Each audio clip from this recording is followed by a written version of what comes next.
I've been waiting for your call. I've been counting grains of sand. Oh, you're convinced it's all my fault. Is this how you make your stand? Oh, we said all the things we didn't mean to say. Weren't trying to hurt me, you did it anyway. I won't call you first and you refuse to bend. Oh, oh, I wish that I could fall asleep to your heartbeat. I wanna fall asleep to your heartbeat. Hey, click on this. I am Kelly Nealon, and I'm here with Ariana from Ariana and the Rose. Thanks for joining us. Thank you for having me. Now, the Rose has a family name with that, or? Yes, it does. My grandmother's name was Rose, and so when I was naming the band, I knew I wanted it to be Ariana and the something, and I had like really bad names that I picked out. What were some of them? Like Ariana and the Starfish, and like terrible names. Glad you didn't go with that one. My roommate, she's my best friend too at the time.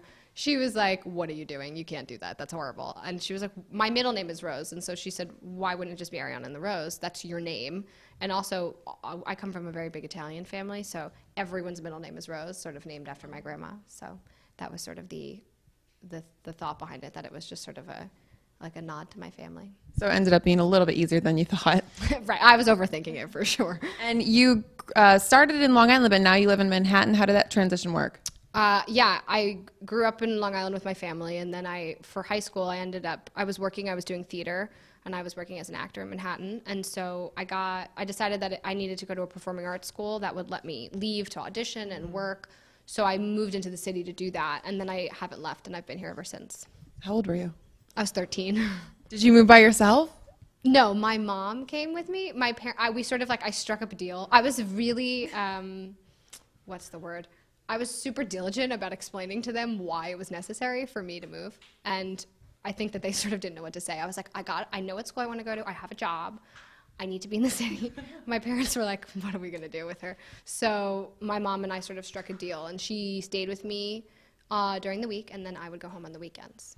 And that was initially for theater, correct? It was for theater and for film and TV. So I had an agent, and I was auditioning in the city and going to school. And I was in an off-Broadway show at the time, so I would perform whenever I had shows. And then whenever I didn't, I would go home back to the suburbs. And then I went to college in the city, and I've stayed. And then how did you transition into music then? I did music on the side because I loved it, because it was really fun. And when I was about 20, a producer that I was working with was doing a dance album, like a producer dance trance record.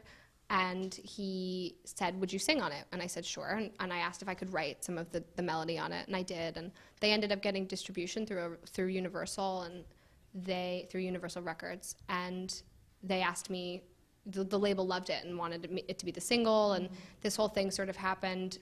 Which in hindsight, it never works that way. It's never that easy. That's ridiculous. You just got lucky. I just got really lucky. But it wasn't the music that I wanted to do. That sort of music is very artist anonymous. So that's what sort of got me thinking, okay, wow, I really want to do this. So I headed down to Nashville, and some wonderful people that I know set me up with like really great co-writing sessions. And then ever since then, I've sort of just been honing and twisting the sound and changing things. And how do you think your sound has changed from that point to where it is now? Well, when I first started, I was doing much more singer-songwriter music. I played piano. So I thought I was sort of going to be like a Sarah Bareilles type, and I loved that. I'm all about sort of like these like power ballads and stuff. But I loved synth music. I loved Goldfrapp and Santa Gold and sort of the like dirtier synth sounds. And I found myself sort of either making that or making one or the other. And I got to a point where I said to myself, I know that there's a middle ground. I just don't know what it is yet. And it's taken me a little while. I've done things that have sort of been a little poppier, a little more rock, sort of trying to find my way with it. And I think that this EP and Heartbeat are the beginning of me really actually hitting the nail on the head with what I want to do. I mean, your music it's very its own genre, I guess you can say. And I've read some articles where it's, you don't want to be the mainstream kind of girly pop artist, and you're working on kind of not fitting in that box. How are you doing that? How am I doing that? Well, thank you. If I'm doing it, then thank you. I think that it's just about making music that you really want to make and not worrying about it fitting into a box. I think that when you sort of start, or worrying about it not fitting into a box, I think that that's something that I struggle with, is not thinking too much about it. And I think just making something that is really you, in music, and I think in general that it's, being unique is this sort of like commodity. And I think that in reality, it's just about staying true to yourself and allowing yourself to not worry about it. And that is the way to be unique, is to not sort of try to be doing anything. Well, I mean, it seems to be working for you. You're all over the place. You did Fashion Week here in New York, then you were London and Paris, is that right? Mm-hmm. And were you front row and you got to perform? Yes, I was. It was so fun. It was so much fun. The band came over to England with me, which was so fun to have them there. And we did shows in New York. We did the after party for designer Charlotte Ronson, which was so fun. It was at Marquee. And in London, we did the same. And then Paris, I didn't perform, but I just attended shows, and I was a kid in a candy store. It was the most amazing thing. People were sort of, Lauren will get annoyed at me for saying this, but people were like, bloggers and stuff were sort of all around, and they would like take a picture or whatever, and I was like, where is that? What is that? What are you from? And I was like not the cool kid who was like sort of bored. I was very excited to be there. So it was, and honestly, more than anything, I mean, I love fashion. I come from a fashion background. My whole family's in fashion, so to be able to perform while I'm there was a real treat. And tell me about your fashion background. I know you hooked up with the fashion star for some of your styling in your video. What was that like? Well, my best friend, Daniel Silverstein, he was on Fashion Star, mm-hmm. and we've just been best friends for forever. And my parents actually are swimwear designers, and they do swimwear for brands like, Donna Karan and Michael Kors, things like that. So I've been going to shows at Fashion Week for a long time, in New York at least. Sort of my mom, like, taking her daughter with her. Very lucky. A lot of people don't get to do that. I know. It's really fun. It was sort of like the perk of having your mom do the bathing suits that go down the runway. And to be able to go and as my own person and perform and say, I'm here promoting a record and a single, it was really, really great, and it was a different experience. So, and Dan and I just did a video together. So I think there's such a marriage between music and fashion anyway, that it's a really natural fit. And I mean, another star that you worked with, tell me about Paul McCartney. That's talk about somebody who has a totally unusual life here. I literally, that whole day, I was like, this isn't real. This isn't a real day. Tell me how you guys got hooked up and how everything started. A really wonderful woman that I work with named Kate Driver, she was producing the video, and she has just become a mentor of mine. She is a manager in the theater world, in the acting world, or in the film world, I suppose. And she said, they're doing this video, and I told the director about you, and I would just love for you to come down to set. And I thought I was just going to be an extra in the video. I was like, great, this is so cool. I get to like stand in the back and watch everyone do this. And then I got to set, and they were like, okay, you're going into hair and makeup. And I was like, okay. And who else is in hair and makeup, though? You have to tell everybody, because it's not just you just showing up to set. Tell everyone the whole story. Chris Pine was in hair and makeup, which was not a problem. And Tom Ford was also there, and I love Tom Ford. He's really amazing. So, and the whole, and Paul McCartney was there, which was for me to be able to speak to him and just talk to him about music and songwriting. It was surreal, and it was one of those days where I was like, remember this. What sort of advice did he give you? He just said that, Were you even listening, or are you just like, I was listening. I was like, world is shut down. I'm only right here. We talked about a lot of stuff. We talked about, him playing, and he is the vibe on set was so unbelievable, and everybody was so excited to be there, and he is so generous with himself that we were just chatting, and he said, aren't we just so lucky that we get to do this? And I was like, yes, we are. And I thought, may I forever feel that way. I think that that's sort of how you love it forever. So tell me about the single Heartbeat that you've got coming out on the 18th or 19th? On the 19th in the US, 18th in the UK. Heartbeat is the first single off the record. I'm loving, it's funny because I wrote the song a few months ago, obviously, and the longer you sing things and as your life sort of like shifts and morphs, the song changes for you. So it's been fun to share it with everybody.